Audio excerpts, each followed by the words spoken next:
Buenas tardes, hijo. Buenas Bueno, tardes. bueno, vamos a avanzar un poquito de esto. eh, y el día viernes terminamos ya prácticamente la materia. Le dije que le iba a enviar un práctico, un último control de lectura. En el transcurso de hoy día y mañana se lo voy a enviar. Y ese sería el último trabajo también de práctico o control de lectura que voy a enviar. Después vamos a planificar los exámenes. Bueno, vamos a empezar. Entonces va a ser corto. Esto va a durar más de media hora.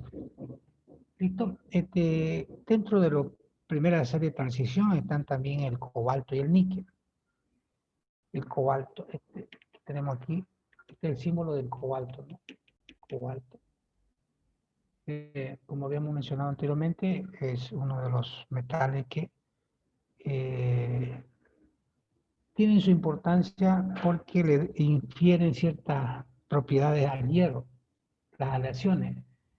Ninguno de estos metales que estamos viendo se lo utiliza puro, solos, sino en aleación con el hierro o en aleación entre ellos, pero muy pocos se utilizan puros. Entonces, el cobalto tiene un color blanco plateado. El punto de fusión, siempre comparándolo con el punto de fusión del hierro, porque como en el caso del el hierro lo vamos a tomar como referencia, digamos, sus propiedades lo vamos a tomar como referencia, así como el aire tomamos como referencia para los gases y el agua para los líquidos. También para algunas propiedades del agua también sirven como, para compararlo con algunos sólidos, no solamente para los líquidos, sino también para los sólidos. Tiene un punto de fusión de 1495, que es un poquito más elevado que el del hierro, ¿no? No, perdón, es un poquito más bajo, porque esto es 1500, 1400.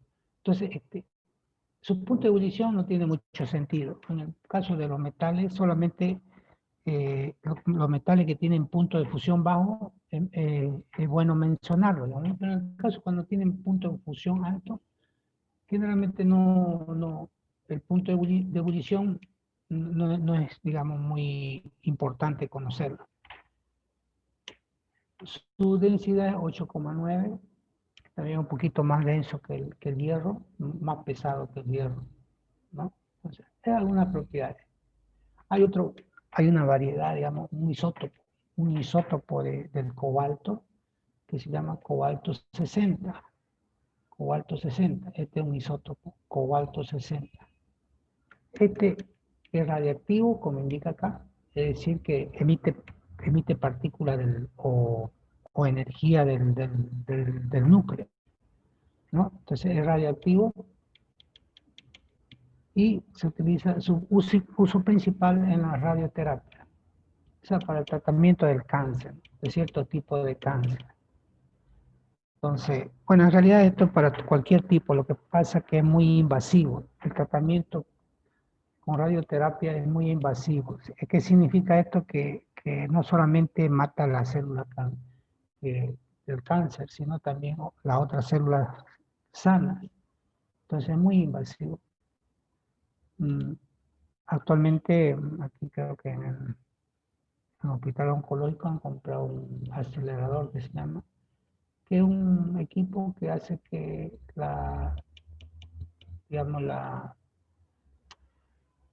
este proceso de radiación sea más eficiente, o sea, que se enfoque en el área que contiene las células y no es, que no, digamos que no, la radiación no invada otras zonas u otros órganos, que no comprometa otros órganos del cuerpo. Entonces es mucho más, sobre todo para tumores que están en el cerebro, en zonas donde son muy delicadas, mucho más delicadas que en otras zonas del cuerpo. Bueno, minerales del cobalto, a partir de los cuales, a partir de estos minerales se puede extraer, aplicando una metalurgia, se puede obtener el cobalto. Tenemos estos nombres comunes, como la esmaltita, que es un sulfuro de cobalto, la cobaltina, que es un sulfuro de plata y cobalto, la eritrita, que es un arseniato de cobalto hidratado, ¿ya? Entonces, estos son algunos de los, sobre todo estos dos pueden servir para extraer el cobalto, ¿no? Aquí menciono algunos productores, países productores de cobalto. Tenemos Canadá, ¿no? Y países africanos como Zambia y el Congo. Estos países a veces son pobres, pero tienen a veces riqueza como esta, por ejemplo, que se puede considerar una riqueza, pero debido a las políticas que aplican sus gobiernos, donde la corrupción es muy elevada, entonces son pobres porque seguramente esto lo deben vender a países de una manera, digamos, no muy legal, digamos, ¿no? Entonces, es por eso que no salen de su pobreza, aún teniendo algunas riquezas naturales.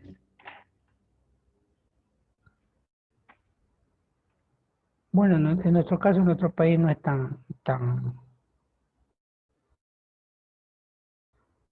o sea, tenemos otro tipo de riqueza, no solamente minerales, sino también tenemos nuestro suelo bien rico, entonces se puede producir en un país agropecuario, o sea, se puede producir ganado, ¿no? Ganado, diferentes tipos de ganado, grano, en fin, como la soya para la exportación. Bien, aquí tenemos algunas aplicaciones. Por ejemplo, en superaleaciones, es decir, superaleaciones significa que tienen ciertas características, digamos, que son muy resistentes a la temperatura, a la fricción, en fin. Entonces, en superaleaciones, por ejemplo, en las turbinas, los aviones a reacción, ¿no? Las turbinas.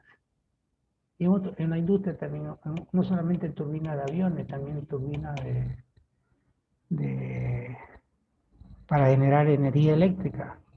Por ejemplo, la energía que consumimos nosotros, la energía que se produce, la termoeléctrica que se llaman, ¿no?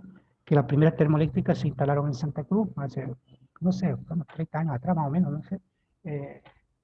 Son las termoeléctricas donde se quema gas, el gas hace evaporar el agua, el vapor mueve las turbinas están conectadas a un sistema de generación de electricidad y bueno, ahí se genera la corriente eléctrica.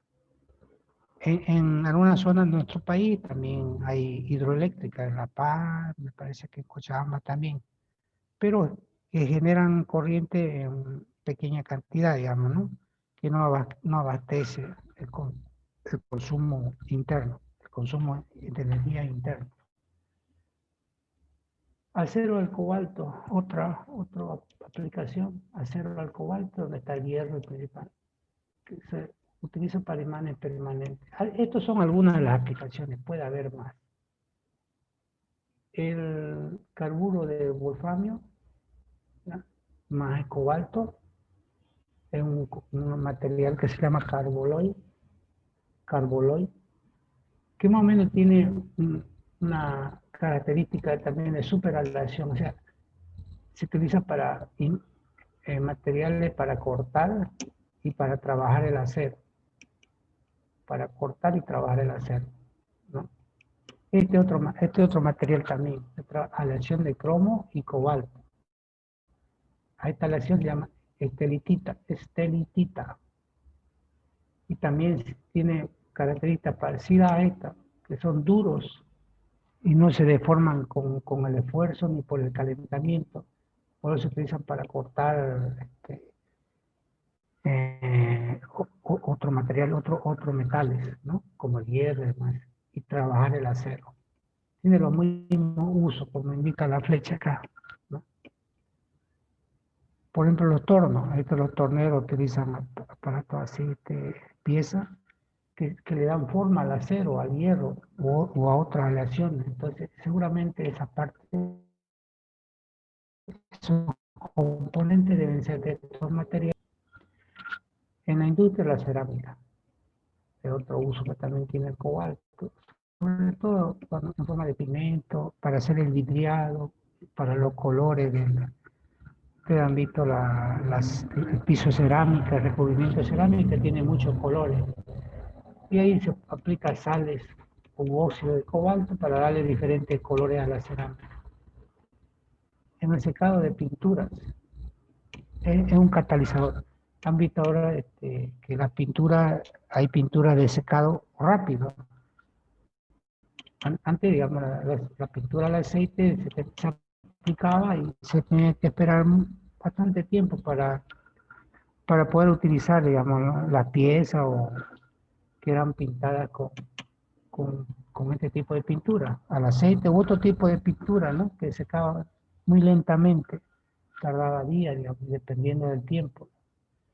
En cambio, ahora se utilizan estos catalizadores para secar, sobre todo para cuando se pinta, digamos, automóviles, así piezas que se van de producción o material de producción masiva, donde la producción es elevada. Entonces, como la producción es elevada, tiene que secar rápido. Bien, esas serían unas aplicaciones del cobalto. Vamos a hablar ahora del níquel, ¿no? El níquel.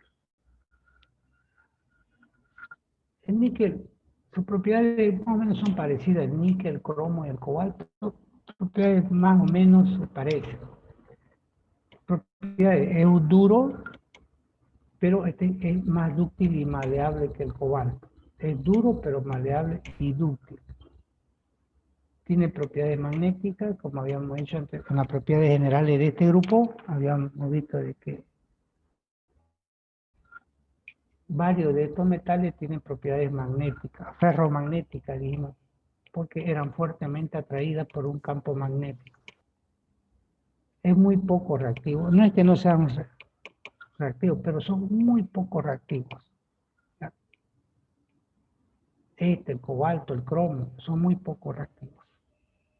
Para ciertos casos, para uso cotidiano, a veces se puede decir que son no reactivos, porque los recubrimientos de níquel, por ejemplo, o de cromo, no reaccionan con el medio ambiente. Ustedes van a ver, sobre todo en los aros de los automóviles, en los parachoques, ¿no?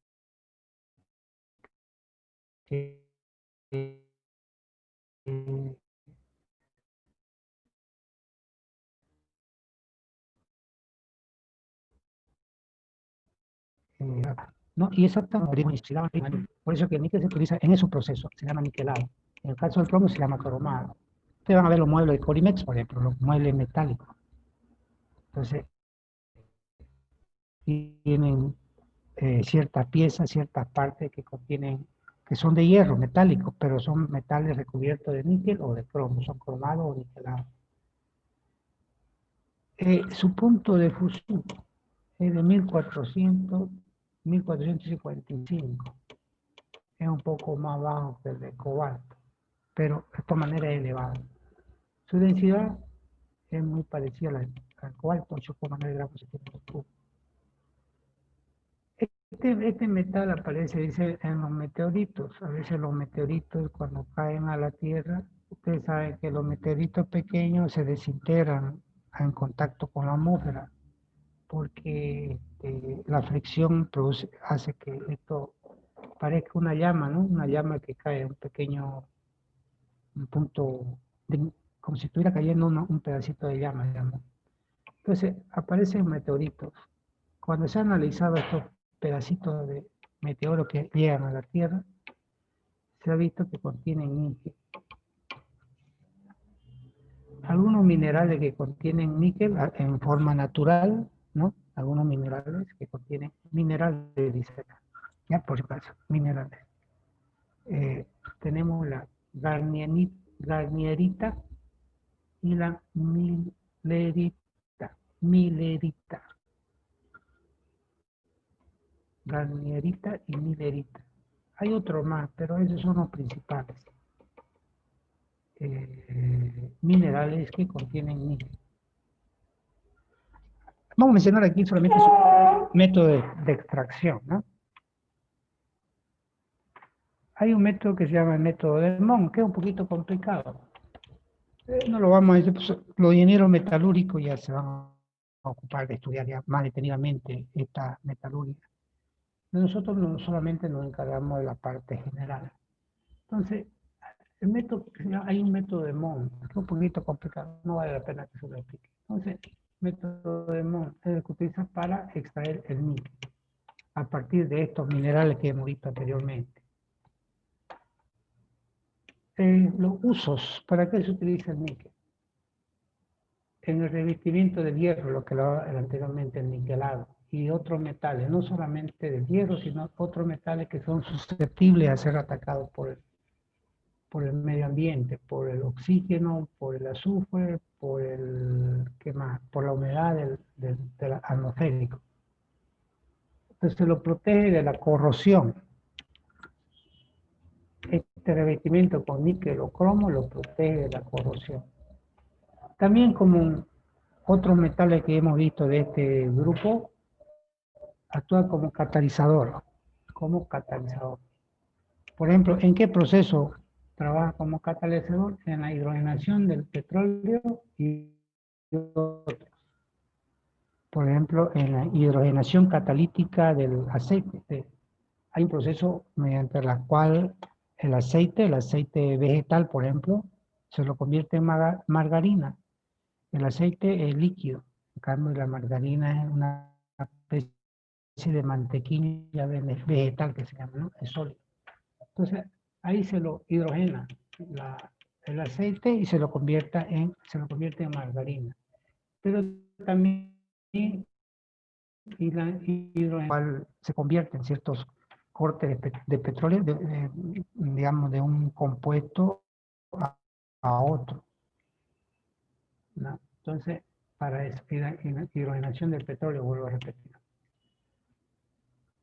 Los compuestos del níquel generalmente tienen no, casi siempre tiene valencia 2. Siempre tienen valencia 2. Aquí tenemos, por ejemplo, algunas sales. El cloruro de níquel, sulfato de níquel, nitrato de níquel.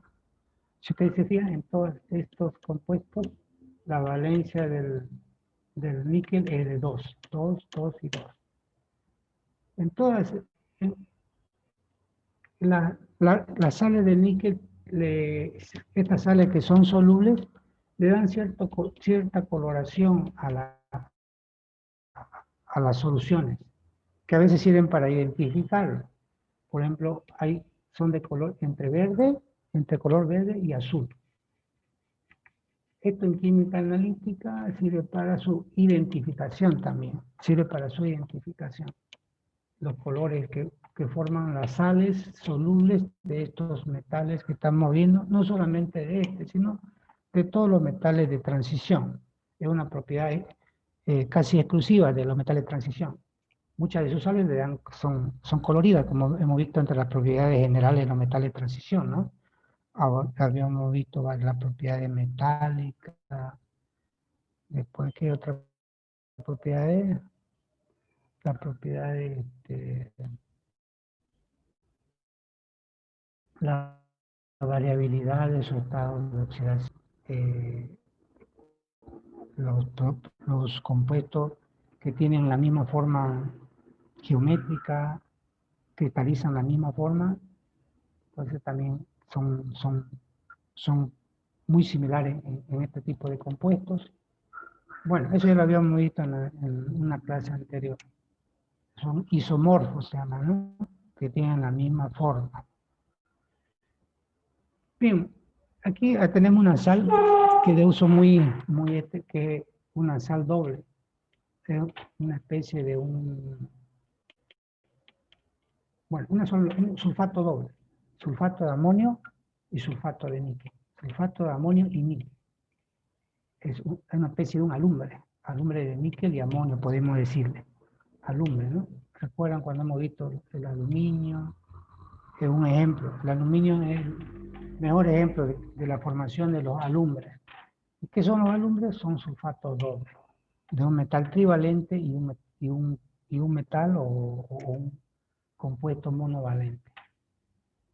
Entonces, ¿y para qué se utiliza esto? Esta solución que son solubles en agua. se utiliza en el galvanizado, en la protección con níquel, o sea, en otras palabras, en el niquelado, ahí se utiliza, en el niquelado. ¿Ya? El niquelado no es más que un recubrimiento con níquel. Se sumerge en la pieza que queremos recubrir, lo sumergimos en una tina, en una cuba electrolítica, donde contiene no solamente sino otros compuestos. Hay varias variables que actúan, ¿no? Está la temperatura, la presión, la concentración, la forma, el objeto que tiene que estar bien pulido, bien trabajado para que el recubrimiento con níquel sea bien suave y no se desprenda posteriormente, en fin.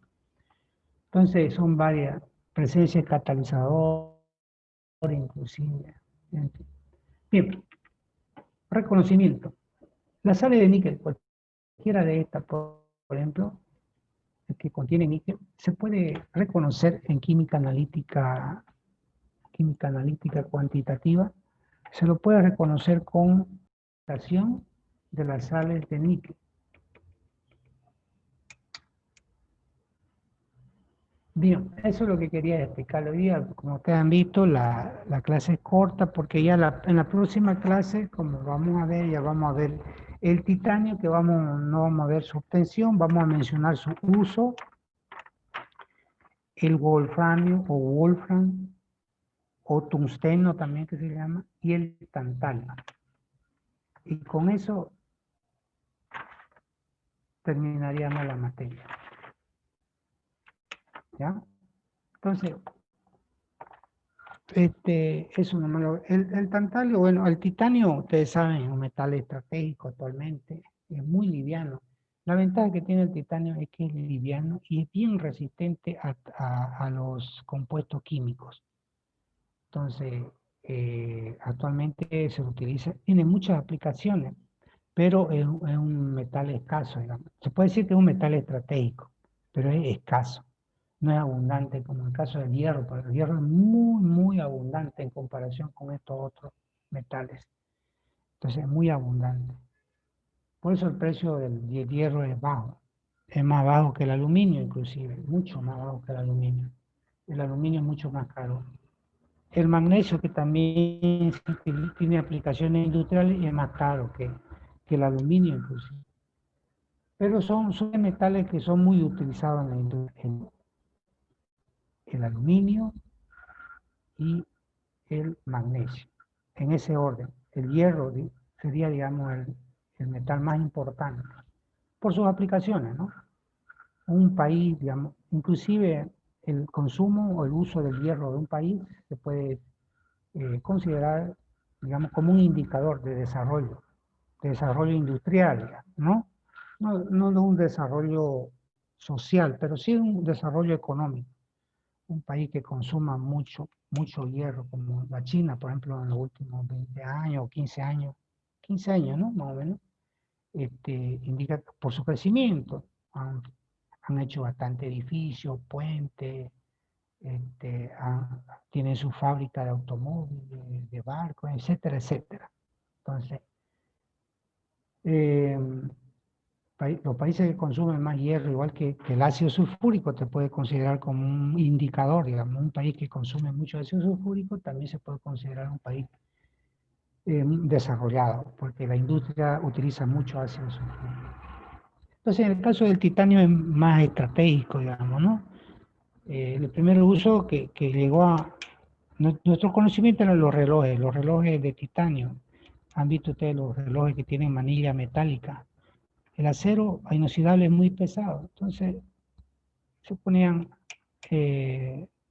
la esfera y la manilla de titanio y son más livianas. Pero su uso principal está en los misiles, por ejemplo, ¿no? Los misiles son de titanio, en la industria automovilística también, parte de los motores de los automóviles de lujo son de titanio. ¿Por qué? Porque es duradero no se estropea y soporta alta temperatura. En los misiles, también en los satélites, este, también se utiliza titanio. Y eso lo vamos a ver un poquito más en la próxima clase. El wolframio que es duro es el metal que tiene un punto de ebullición más elevado.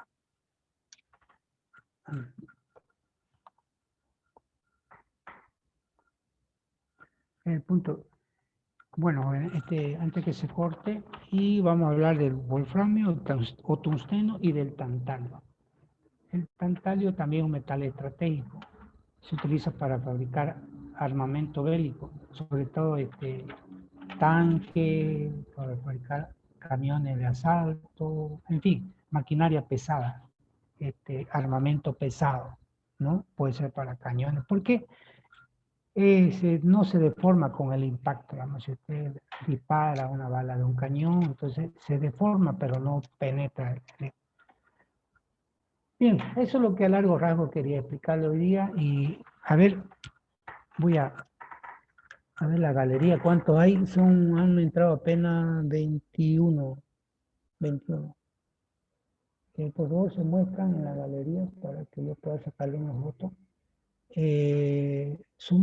Sí, levanten la mano, por favor.